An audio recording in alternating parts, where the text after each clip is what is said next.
La depresión es cuando miras hacia abajo y no ves los pies. Según la Organización Mundial de la Salud, la depresión es una enfermedad común pero grave que por supuesto interfiere en la vida diaria, con la capacidad también para trabajar, para dormir, estudiar, comer y en definitiva para disfrutar de la vida. La depresión es causada, por supuesto, por una combinación de factores genéticos, biológicos, ambientales y psicológicos. Nosotros hemos querido contar con profesionales con experiencia en el mundo de la salud mental precisamente para abordar, para tener muy presente el Día Mundial contra la Depresión. Por ello vamos a darle paso ya en esta ocasión a Maripaz Magdalena Pérez, responsable de la Asociación Salud Mental de La Palma. Maripaz, ¿qué tal? Bienvenida. Muy buenas, ¿qué tal, Tailo? Para nosotros es un placer que estés aquí, por supuesto. Muchísimas gracias por haber aceptado la invitación. Y recibimos también al doctor Félix González, quien es jefe del Servicio de Psiquiatría del Hospital Universitario de La Palma y también miembro de la Sociedad Española de Psiquiatría Legal y de la Sociedad Española de Patología Dual. Félix, ¿qué tal? Muy buenos días. Buenos días. Bueno, verdaderamente un currículum bastante amplio que he tenido que leer, tengo ahí la chuletita, pero para nosotros desde luego un placer que haya sacado Félix este ratito para hablar de la depresión, porque verdaderamente, ¿no?, cuando nosotros pensamos en el concepto depresión, yo me pregunto, ¿qué es la depresión? ¿Qué significa estar deprimido? Porque a lo mejor podemos confundir, no lo sé, depresión con tristeza. ¿Es lo mismo, Félix, o no? Eso que estás mencionando es un error bastante común. Se ha hecho más común últimamente confundir la tristeza con la depresión, pero están separados. Los dos asuntos están separados, aunque a veces coincidan bastante. La depresión es una pérdida del espíritu, de este impulso que tenemos cuando nos levantamos por la mañana y nos parece que podemos con el día, que tenemos ganas de hacer las cosas, que las disfrutamos, que nos da el cuerpo, que nos da el ánimo. En la depresión hay una especie de apagón, lo que sería, yo a veces lo digo, la batería, la pila. Estamos bien, pero la pila no funciona bien.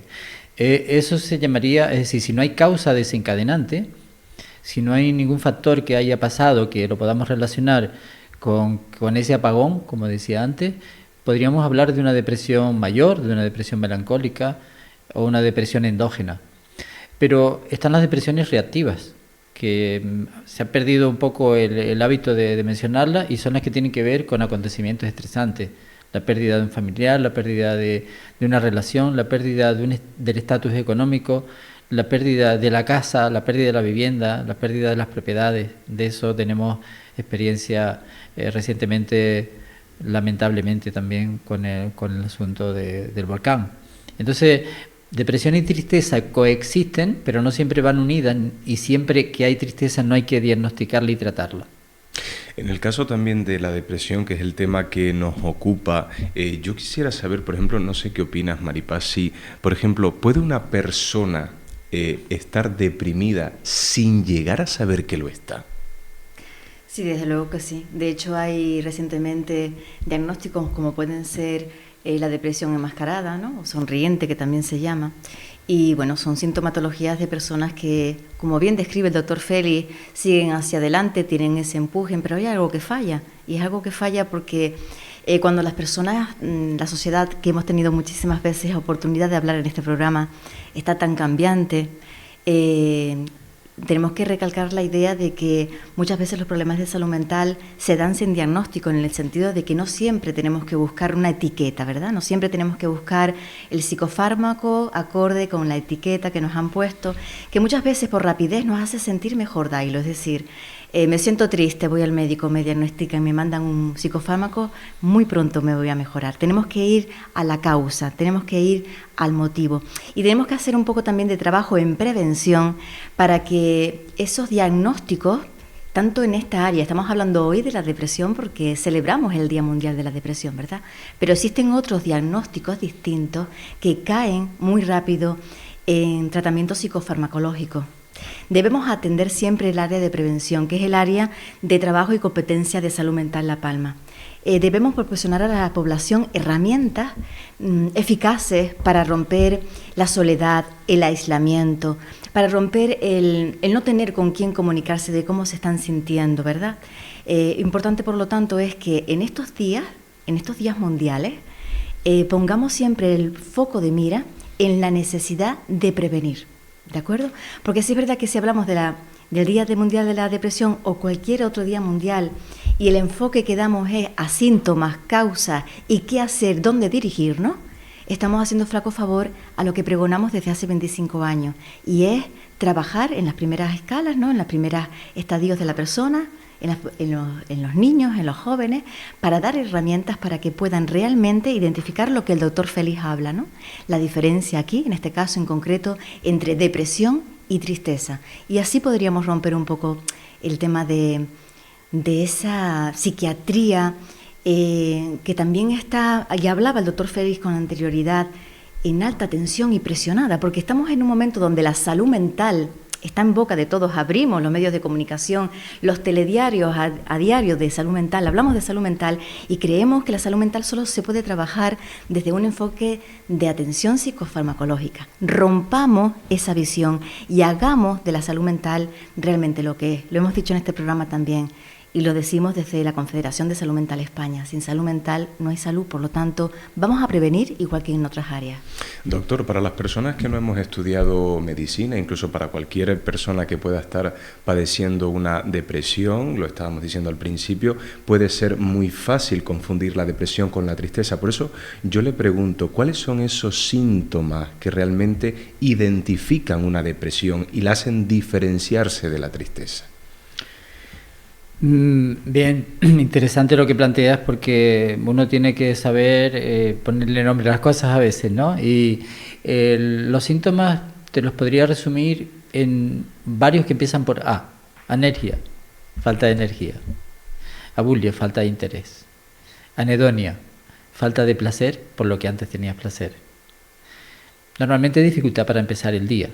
Es decir, el depresivo se encuentra muy mal por la mañana y por la tarde mejora, estoy mejor, y al día siguiente mal otra vez. Eso se llama variación circadiana. Muchas veces, y eso es una de las cuestiones que más nos preocupa, cuando el ser humano sufre, piensa en una salida, y la salida al sufrimiento es no vivir. Y ahí empieza el riesgo de presentar ideas de quitarse la vida. Eso también hay que detectarlo. Estamos hablando de lo que sería una depresión mayor o melancólica. Estamos hablando de las depresiones que realmente necesitan tratamiento y abordaje.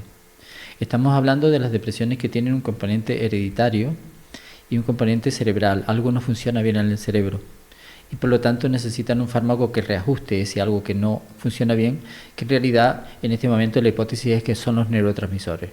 No solo la famosa serotonina, sino la dopamina, la noradrenalina. Ahí estamos los especialistas para intervenir. Pero tenemos que diferenciar esta situación de todos los síntomas que empiezan por A, que es la falta de espíritu, con un estado de tristeza que tiene que ver con algo que me preocupa mucho.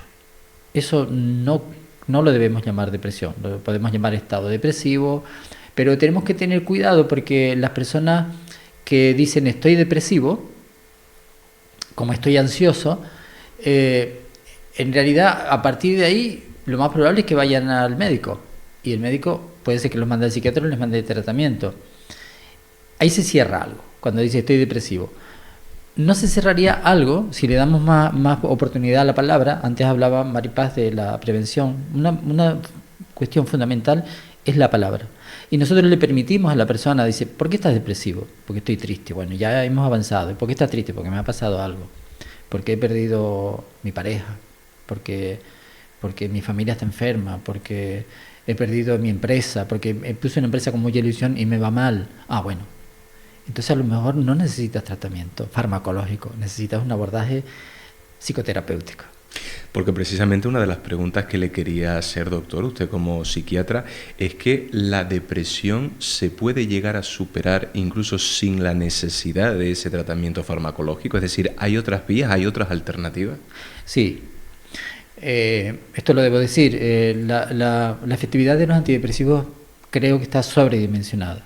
Los estudios que se han hecho a lo largo de la historia de la psicofarmacología si tú le das placebo a una persona y le das un antidepresivo, no son tan diferentes. Es decir, se considera que un antidepresivo es eficaz cuando tú le das en un estudio a una persona un placebo, que es no medicamento, es decir, una cuestión que tiene a lo mejor sacarina, y le das la pastilla a dos grupos distintos. Los de la pastilla que no tiene nada mejoran, te pongo un estudio, el 25%, y los del antidepresivo mejoran el 35%. Es decir que ojo con centrar la cuestión en que esto es un fármaco el que lo va a resolver. Está hay mucho consenso en que las depresiones mejoran si se combina psicoterapia con farmacología. Entonces, doctor, justamente usted mismo lo acaba de decir y me ha gustado mucho su respuesta. Aquí entra en juego el factor psicológico. Por lo tanto, la terapia psicológica es fundamental. Fundamental, y en eso, si queremos hacer prevención, también estamos siempre luchando, porque bueno, la administración tiene los recursos que tiene y tiene el personal que tiene. Entonces, bueno, esto lo tenemos que mencionar. Estamos en déficit en España en psicólogos, estamos en un déficit muy alto, no solo en psiquiatras, sino en psicólogos. Yo siempre, últimamente he dicho que a mí me preocupa más la carencia de psicólogos que de psiquiatras. Me parece que estemos tan lejos en esta brecha donde Europa está, se considera que está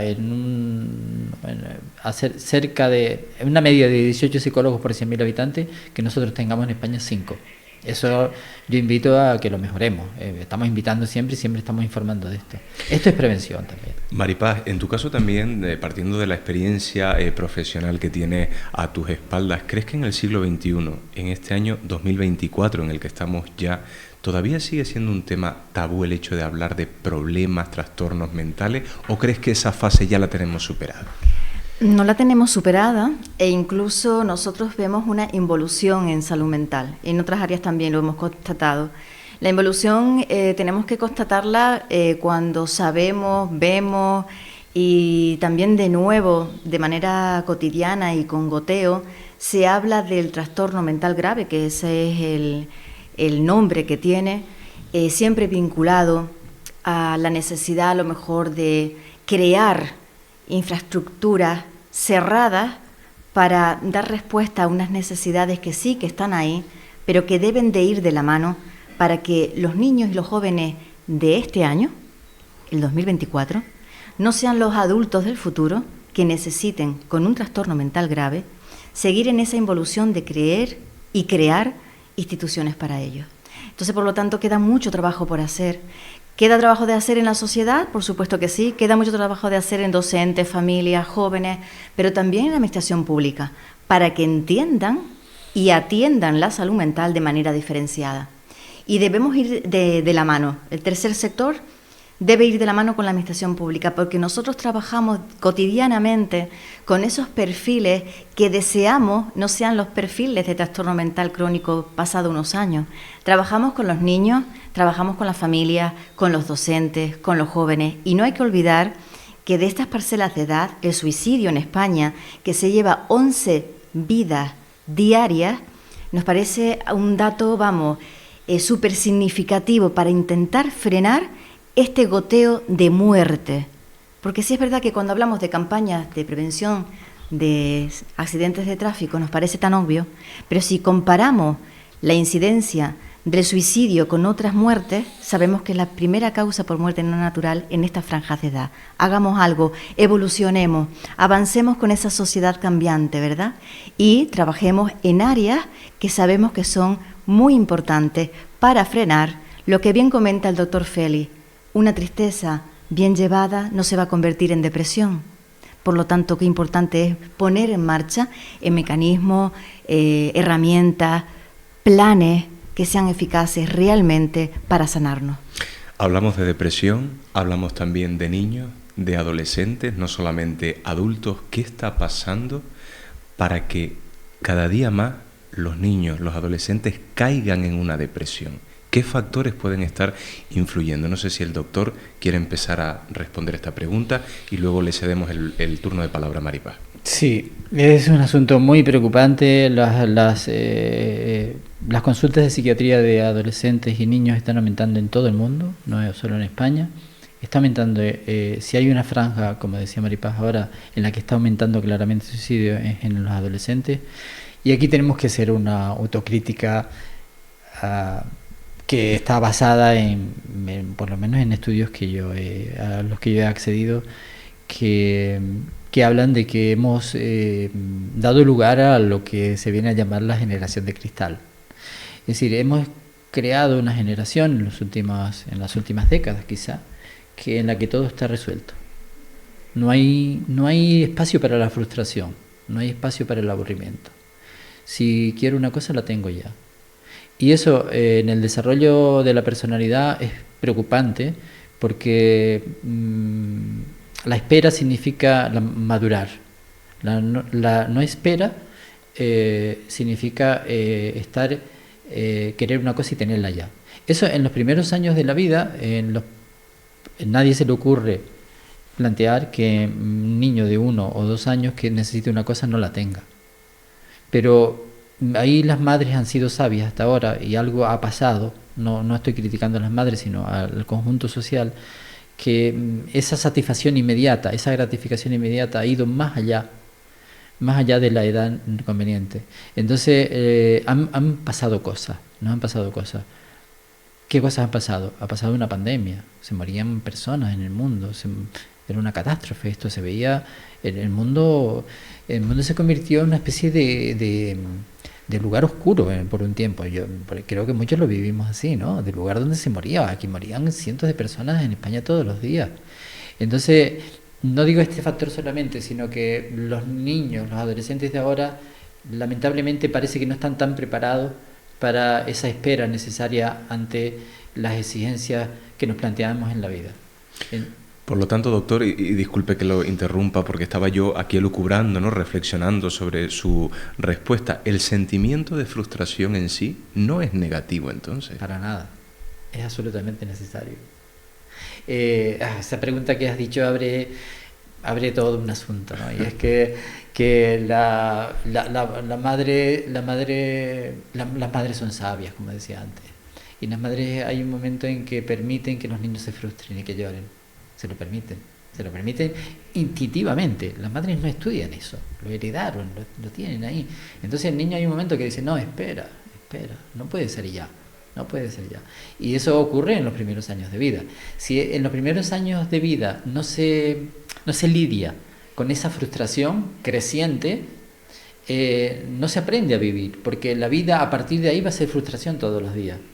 También es verdad que si la frustración es masiva, inadecuada y a destiempo, es decir, un niño frustrado de 1 año es un niño cuya salud mental está amenazada.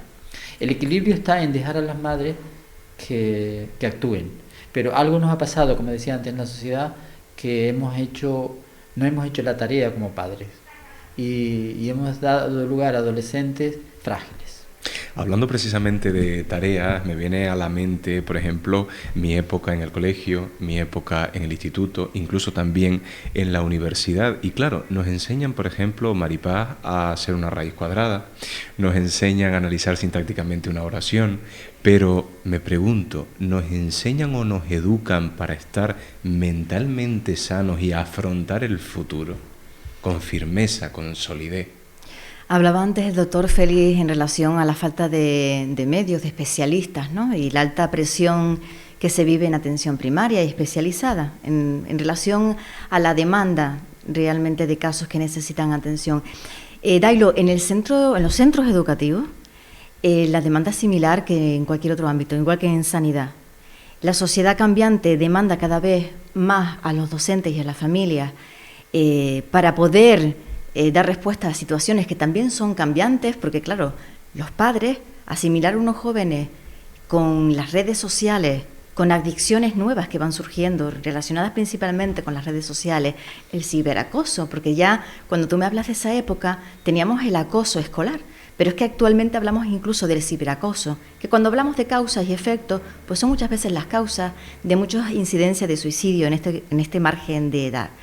¿Está preparado el docente para dar herramientas para trabajar en el ámbito de la salud mental? Pues no estará preparado, ni siquiera tendrá cantidad suficiente de profesionales los centros educativos para dar respuesta a esta realidad que está en emergencia, en ebullición, ¿verdad? El doctor Félix hablaba de la necesidad de psicólogos dentro de atención primaria.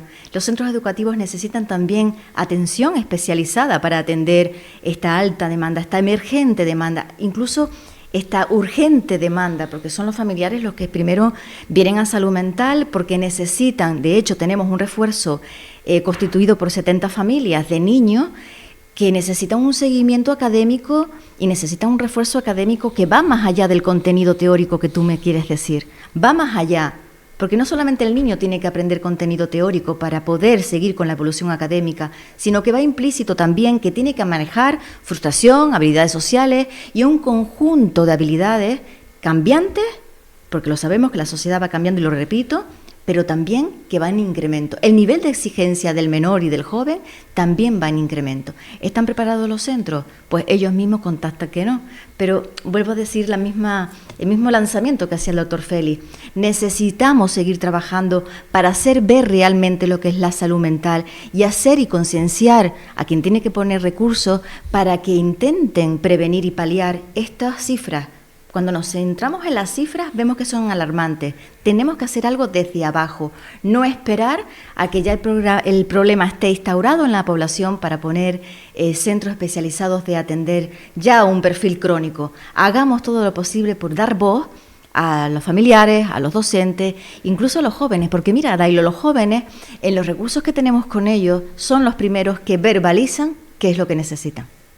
Porque a lo mejor en clase, a lo mejor en la casa, falta tiempo y falta por parte de los docentes y por parte de los familiares ese tiempo, pero también el aprender nuevas fórmulas de comunicación y de llegar a ese colectivo de edad. Hemos tenido la oportunidad de hablar en el nivel de Gobierno de Canarias de esta realidad porque nos preocupan muy mucho los niños y nosotros lo que pedíamos era que se intentara evitar la etiqueta en estas franjas de edad, que se evitase, que se trabajase en una línea distinta, porque llevamos 25 años, pero desde la reforma psiquiátrica llevamos muchísimos más, porque se produce en 1980, abogando por una atención psiquiátrica comunitaria. Y para que haya una atención psiquiátrica comunitaria, debemos entender que los menores también tenemos que trabajar para que no tengan esa etiqueta, porque sabes, ¿verdad? Y lo hemos hablado muchas veces, la etiqueta estigmatiza, la etiqueta nos hace diferentes y la etiqueta hace que muchas veces la salud mental no logre realmente, a pesar de todos los esfuerzos de los medios de comunicación en llegar el mensaje, en hacer que la población se abra, no logramos que realmente perdamos el miedo. Entonces, sí, está bien hablar del tema, pero sin etiqueta. Yo creo que lo hemos logrado hoy con el doctor Félix, que incluso ha roto una etiqueta relacionada con la depresión, ¿verdad? Qué importante que nos hayan escuchado decir que hay que poner en la balanza y hablar claramente si hay motivos o no hay motivos para poner una etiqueta, porque tener una atención psiquiátrica con una depresión ya es que tenemos una etiqueta. Hagamos lo mismo con los perfiles de edad más temprana. Protejamos a los menores. Para ir finalizando este programa, doctor, cuando una persona tiene depresión, naturalmente sufre, padece, pero también sufre la familia, sufren las personas que están alrededor de ese paciente, de ese ser humano que está padeciendo una depresión. ¿Cómo debe actuar? ¿Cuál debe ser la actitud de las personas que rodean al paciente con depresión? ¿Cómo debemos comportarnos si tenemos a alguien que en nuestra familia padece depresión? Asunto de mucho interés. ¿Por qué? Porque la familia, ayer lo hablaba yo con la familia de un paciente. Uno ha sufrido una gripe, uno ha sufrido un dolor, un problema de un esguince, de lo que sea, y puede entender al otro cuando sufre una gripe o un dolor, ¿no? Pero no todas las personas han sufrido una depresión. Y la depresión no es fácil de entender, porque además no tiene una cara tan visible, además de la expresión triste, parece que a la persona no le pasa nada. Entonces la familia se desespera y con muy buena voluntad, siempre lo recalco esto, para que la familia no se sienta encima culpable, le dice: pon de tu parte, tienes que salir. Tienes que moverte, tienes que hacer ejercicio. Cuando la persona lo que tiene efectivamente roto es poner de su parte, porque la voluntad, la depresión la anula. Entonces la familia ahí te contesta, dice: entonces ¿qué quiere? ¿Que lo deje en la cama todo el día? Y nosotros le decimos: no, vamos a buscar un intermedio, porque la familia se ofende, claro, se lo está haciendo por bien. Entonces le decimos: vamos a tratar de que no haga mucho más allá de lo que puede. Y no entre usted como familiar, como hijo, como padre, como hermano, en la exigencia de que usted es el que le tiene que curar a su familiar enfermo. Porque entonces le va a decir cosas que le van a frustrar a usted, porque no le va a poder hacer caso, y le van a hacer sentir a la persona depresiva o deprimida que no la entienden. Entonces tenemos que romper ese concepto que tradicionalmente se ha llamado en psiquiatría emoción expresada, de pedirle a una persona que haga lo que no puede hacer cuando tiene una enfermedad mental. No debemos entrar en eso. Para despedir este programa, yo les voy a pedir, por favor, un mensaje, empezamos por Maripaz, para todas esas personas que precisamente no le encuentran sentido a su vida, que no ven la luz al final del túnel o no ven esa salida, esa esperanza, ese destino incierto a lo mejor que pueden tener, o ese sentimiento depresivo que les ahoga, que les consume. ¿Qué les dirías, Maripaz? Y luego cerramos con el doctor. Bien, mira, nosotros que hemos lanzado la nota de prensa por este día, por la conmemoración de este día, lanzábamos al final el 024, ¿verdad? Ese teléfono que llevábamos muchísimos años pidiendo su existencia y que sea práctico, Dailo. Es verdad que muchas veces no tenemos con quién hablar, pero lanzar el mensaje de que ese 024, ese número de teléfono 024, existe y detrás hay un colectivo de profesionales para escuchar la realidad que se vive en silencio, ¿eh? Hablamos de jóvenes y niños, pero si hablamos de mayores, estaríamos aquí hablando muchísimo, ¿verdad? De esa soledad no deseada que lleva muchísimas veces, ahí sí, diagnóstico de depresión. Como queda poco tiempo, y es un mensaje final, hacer uso de las herramientas, repito, y para eso a nivel estatal tenemos el 024. Una llamada a tiempo puede muchas veces, y hemos hablado del suicidio, y está interconectado este problema con el suicidio, una llamada a tiempo, un escuchar a alguien que puede tener un momento de desesperanza es importante. Y nunca hacemos uso suficiente de ese 024. Es más, es que todavía a fecha de hoy mucha gente desconoce su existencia, ¿verdad? Entonces, ponerlo en valor, y toda la persona que nos escuche, que nos vea, tiene esa herramienta eficaz, porque sabemos que es muy eficaz. Y bueno, también está en el Hospital Universitario de La Palma todo un conjunto de profesionales para intentar dar respuesta a esta demanda que muchas veces, ya digo, es demasiado alta como para darle en forma y tiempo respuesta. Y Salud Mental La Palma, que llevamos 25 años y consideramos que queremos seguir así. Pero de todas maneras, por el tiempo y por la pregunta tuya, volver a lanzar que el 024, este número de teléfono para la salud mental, pues puede servir de muy alta ayuda. Doctor, nos gustaría cerrar con usted con un mensaje para todas esas personas, como le decía Maripaz, que padecen depresión, que no ven esa salida, esa alternativa, esa posibilidad de respirar, de oxigenarse. Por favor, su testimonio, su mensaje como profesional de la salud, como especialista. Si te parece, lo voy a dividir en tres aspectos muy breves. Por una parte, dos aspectos prácticos, que uno es diferenciar cuando uno está triste si tiene causa o no tiene causa.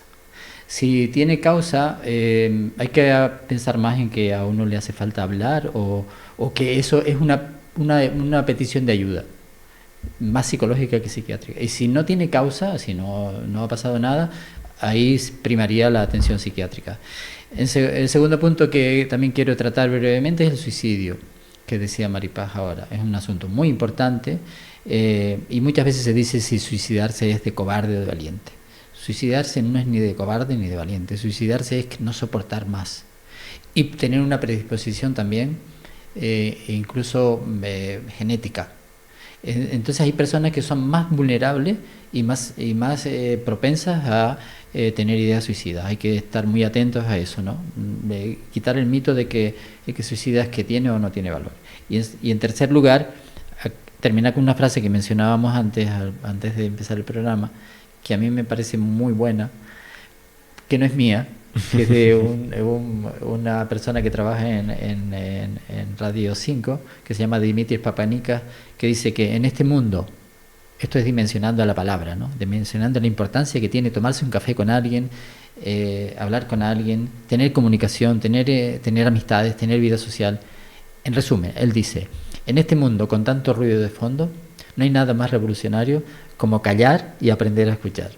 Doctor, cerramos con este mensaje y con esta magistral frase. Muchísimas gracias de verdad por habernos acompañado, por haber tenido la oportunidad nosotros y nuestros seguidores, por supuesto, de Onda Cero La Palma, de contar con su experiencia, con su sapiencia.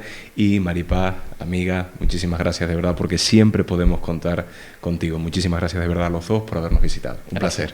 Gracias.